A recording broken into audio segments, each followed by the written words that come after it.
one stat here that interested me, Edward, was in your survey of teens, the self-reported spending is down 1% to about $2,300 compared to last fall. It's down about 4% from the spring. Why that decline, Edward? Did they explain, the teens, what storm clouds they were seeing here? Was it inflation, rising energy prices, student loan payments? Look, that was a really interesting takeaway that we found as well. This is really the first time we've seen decline since COVID.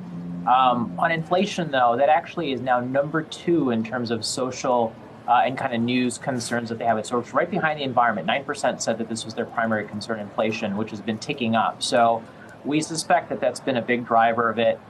The other piece that's kind of interesting is that parent contribution actually went up as well. So it seems like these teens are having to rely a little bit more on their parents, and they're spending a little bit less than they had in the past. Well, Edward, so that's interesting. A little bit more reliance on mom and dad. I get it. I was probably the same way. When you saw this decline, though, Edward, that you're mentioning, was there any kind of breakdown? I'm just interested in between males and females there. Yeah, so females actually saw a more pronounced decline. Actually, males had a little bit of an increase. And so it really was the female consumer that was spending less. In particular, she was spending a lot less on apparel, which was down about 9% year over year. So, I think consumer, particularly the teen consumer, is just getting a little bit pickier. Ed, it's Julie here. It's great to see you, by the way. It's been a while.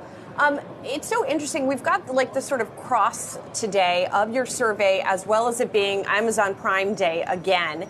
And I've been reading a lot about the deep discounts, although we know that Amazon sort of plays the game of raising the prices so it can cut the prices. But all of it speaks to consumers' desire now to get a deal and that discounting is back. What does that tell us about the holiday season, whether it's teen spending or just American spending in general?